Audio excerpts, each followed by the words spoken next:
Y ahora está conmigo alguien a quien no ves más en el canal de la censura, el abogado del pueblo, Jorge Alarcón. ¿Cómo estás, Jorge? Muy bien, gracias por invitarme. Es un placer estar en Encuentro Informativo. Bueno, para mí siempre es un placer poder charlar un rato con vos. Imagino que estás contento con las medidas de Bullrich y el protocolo antipiquete. Pero sin duda, escuchaba a Billy Boni y que hablaba del artículo 194 y justamente, si un juez lo lee, un estudiante de Derecho, el que sea, se entiende bien claro, de la época de 1864, Carlos Tejedor, Sí. redactó este artículo. Y dice bien claro, ni un carro puede oponerse al tránsito de la gente. Estoy hablando de 1864. Y después, Billy Boni no debe saber que en la Constitución Nacional, el artículo 22, nos habla que nos dice bien claro que el pueblo no delibera ni gobierna sino a través de sus representantes, y lo que dice la Constitución. Y aquel que se autorrogue la representación del pueblo cae en un delito de sedición. Estos señores, Billy Boni, ¿Qué Gabriel, hiciste? ¿Me mandaste el Sí, artículo sí. del Código Penal Sí, a sí, la producción? para que los televidentes tengan bien claro cómo es. Estoy hablando de 1864, señora, señor. 1864. Carlos Tejedor, redactor del Código Penal, que lo dice bien claro. No se puede. Entonces, no se puede cortar la calle. Pero es una cuestión de lógica. En cualquier lugar del mundo, no en la región, en cualquier lugar del mundo, el que corta la calle va preso. Ahora bien, el artículo también, como decía, de la Constitución Nacional, habla bien claro de que el pueblo no delibera ni gobierna sino a través de sus representantes. Y los representantes, sobre todo el presidente de la Nación, fue elegido hace 10 días. ¿Sabe lo que estamos hablando? 10 días. Ya le quieren llenar la calle con un corte. Bien, digamos que ellos autorrogan la representación del pueblo. ¿Sabe cuántos votos sacó Gabriel Solano en las elecciones pasadas? Creo que no lo votó ni su familia. No lo votó ni su familia, esa hay que decirla con todas las letras. Cuando perdió la interna, cuando fue la izquierda a las elecciones no sacó el 3%. ¿Cómo se van a arrogar la representación del pueblo? Yo creo que a Billy Boni, y lo digo con todo respeto, y a Gabriel Solano, si le das una pala, le agarra una CB. Porque no quieren laburar. Entonces, vos fíjate, esto por el lado de la ley, por el lado del respeto a las personas que ellos dicen representar. Sí. Los extorsionan para que vayan. Esto es una realidad. No, saquémonos la careta. Le cobran inclusive un porcentaje de lo que cobra esta gente. Bueno, ahí Marra decía justamente que tuvieron más de 4.000 llamados a la línea que habilitaron. Pero Juan Pablo, no te lo tienen que decir a vos, seas de izquierda, de derecha, trotskista, de donde lo mire. Vos sabés que le cobran a esta gente y lo obligan a ir. Lo extorsionan para ir. Y después, ¿por qué extorsionan para que vayan? Para que extorsionar al Estado. O sea, la extorsión es un delito también. Delito infragante, y lo extorsionan para que el Estado le dé más planes. Estamos viviendo esto ya hace años. Lleva gente que inclusive son extranjeros, que muchas veces no tienen los papeles de salida. Entonces, no, ¿cómo lo van a detener? Y algo gravísimo, doña Rosa, don Carlos, usted que me está mirando, gravísimo. Provocan un maltrato infantil feroz con los chicos que llevan. Lo hacen hacer popó en la calle, le dan comida de sándwiches que les hacen mal a los chicos, no tienen agua, no tienen baño, un maltrato infantil feroz. Entonces también hay que decir la verdad, cuando llevan a esta gente, extorsionan. Por eso digo, esta gente, ¿cuándo la van a meter preso a estos dirigentes sociales? Porque no, hay que decirlo con todas las letras. ¿Qué hacen ¿De qué viven? Repito, Billy Boni, Gabriel Solano, si tienen que ir a trabajar y le dan una pala, le agarran una CB porque no tienen ni idea de trabajar. Solo les sirven para extorsionar a la gente. Esto es una gran realidad. Bien, o sea que podemos sintetizar que estás conforme con el protocolo antipiquete. Pero sin lugar a dudas, te voy a decir por qué. Porque, fíjate, Juan Pablo, hay que respetar. El presidente Javier Milei ganó con el 56% de los votos. No guste, no nos guste. Ganó con el 56% de los votos. La mayoría de los medios dice que hoy tiene un apoyo del 60%. Entonces, ¿cómo puede arrogarse la representación del pueblo? Habla que no sacó ni el 2% de los votos. Y aparte, a 10 días de que asumió, déjenlo ver. Yo estoy de acuerdo, si es que mañana no tiene una situación que la economía le falló, que esto, que lo otro. Y bueno, ahí podrán protestar, pero protestar ya antes de que empiece a gobernar es insólito. Y quiero decir algo, le quiero decir a la gente, usted tiene que apoyar a Patricia Bullrich en este momento, porque Patricia Bullrich está buscando el orden, no para un partido político, no para una parte del país, para todo. No puede ser que nos vivan cortando, no puede ser que estén 3 días asentados para cobrar un plan que lo paga usted y lo pago yo. Es cierto, pero tenemos que decirlo con todas las letras, los planes no sacaron a la gente de la pobreza, lo mantuvieron en ella. Lo hicieron rehenes de la política, rehenes de estos vagos. de estos dirigentes sociales. Le sacaron la cultura por el trabajo. Por eso se enojan conmigo cuando yo digo planes Vagar. Jorge, te voy a cambiar un poquito de tema. Me pone loco este tema de los cortes. Claro, así, porque tengo miedo, viste, que te... Sí, bueno, me pone muy mal porque la sociedad que necesita te agarre un orden. pico de presión, escúchame. Sí, necesitamos orden. Apoyen a Patricia Bullrich. Bueno, me parece muy bien. Vos sabés que entre las medidas que se anunciarían hoy, viste, todo en potencial, porque si bien trascendieron algunas de las cuestiones que tocarían, hasta que no lo veamos en el boletín oficial no podemos hablar en concreto, pero modificarían bastante la legislación laboral. Bueno, no sé si pudiste escuchar el editorial, pero atentamente. Pero eliminarían la ley de empleo, en definitiva, todo lo que conocemos como las multas. Abaratarían mucho el costo por despedir. Y vos, antes de ser abogado, tuviste una vasta experiencia como gastronómico.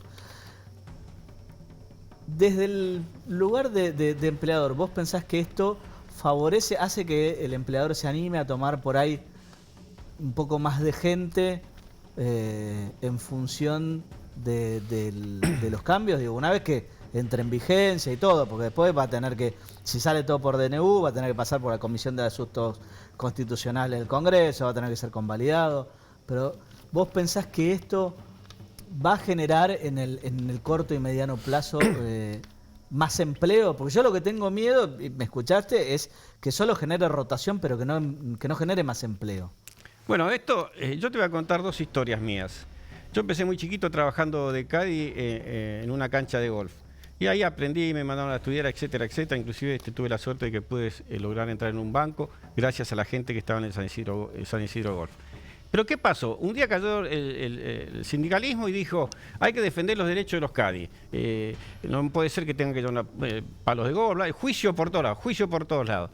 Hoy ni una cancha de golf tiene un solo caddy, ni una.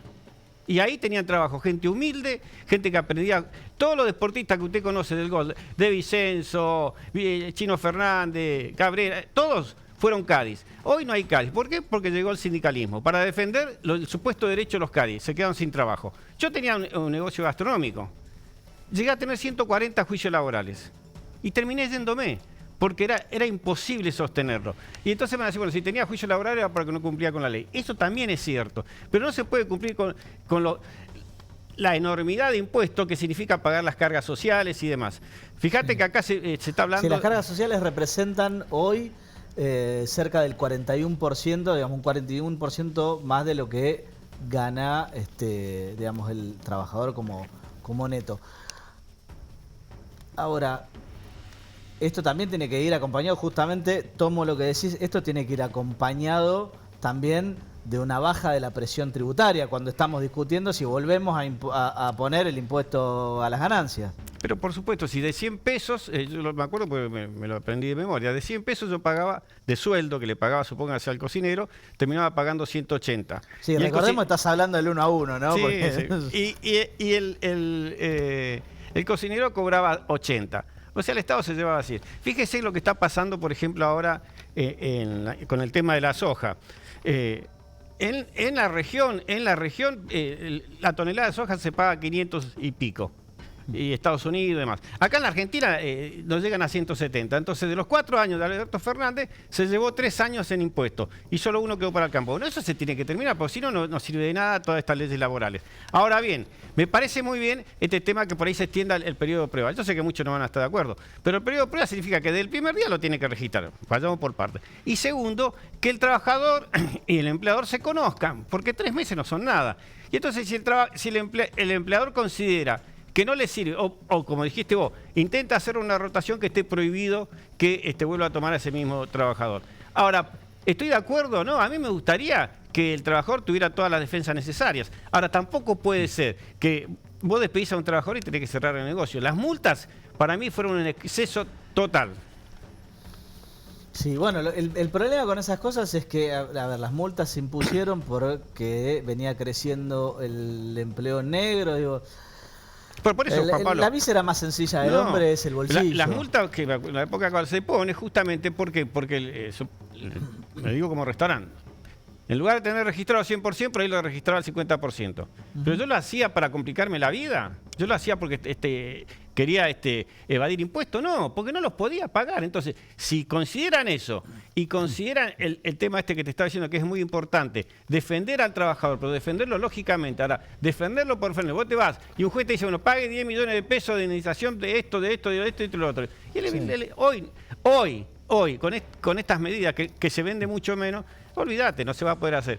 Ahora, tenemos que tener leyes nuevas, como tienen leyes laborales nuevas, modernas. ¿Por qué? Porque si no nos salimos del mundo. También tenemos que ser sinceros. No podemos estar así. ¿Vos pensás que, o sea, vos sos de los que creen que después de un periodo inicial, si se quiere, duro, vamos a empezar a salir de esta crisis? Yo te voy a ser lo más sincero posible. Tengo mis dudas en la dureza tremenda en lo económico. Tengo mis dudas porque no podés de un día para el otro decirle a alguien que tiene 100 pesos de gasto, en despensa, bla, bla, bla, decir, bueno, ahora vas a tener 500. Bueno, ¿y cómo lo voy a pagar? Hay muchos que podrán, pero Buenos Aires es una cosita así, es una isla. Hay que ver en las provincias cuando vos tenés que tomar 2 o 3 colectivos y tenés un gasto tremendo. Tengo mis dudas, pero quiero creer en que la gente que está en la parte económica... Sí, igual recordemos que solo el AMBA está subvencionado, con lo cual, digo, el transporte en principio para el resto del país no habría grandes cambios. Ese se va a sentir muy fuerte sí en el AMBA. Pero, mirá, yo escucho muy atento este tema, pero vos te vas a, no sé, a Corrientes, a Formosa, que soy el 70, el 80% trabaja para el Estado. Si se maneja con dureza eso, repito, no es que digo que estoy en desacuerdo, porque acordate que a Macri le criticaban por ese tema de que no aplicó las medidas desde el comienzo. Sí. Hay que darle una oportunidad. Ganó las elecciones el presidente, hay que darle una oportunidad. Yo de economía no quiero opinar. Lo que Jorge, sí te digo de seguridad, hay que aplicar. Te hago la última y dale. Nos vamos. Bueno, durante todos estos años te vimos siempre hablar muy bien de Bullrich, apoyarla muchísimo. ¿Vas a estar en el equipo de Bullrich en el ministerio? Bueno, yo la apoyé desde muchos años antes, inclusive que ella sea ministra de Seguridad de Macri. La apoyé porque apoyo, me gusta cómo encaraba la política, en todo sentido, cuando era diputada. Después, mucho más cuando estuvo en el Ministerio de Seguridad de Macri, para mí fue la mejor ministra de Seguridad que tuvo el país. Claro que me gustaría integrar su equipo, pero depende de ella. Muy bien. Jorge, muchísimas gracias por venir. Nosotros nos tenemos que ir. Hasta la semana que viene. Nos vemos con mucho más encuentro informativo. Gracias por estar ahí.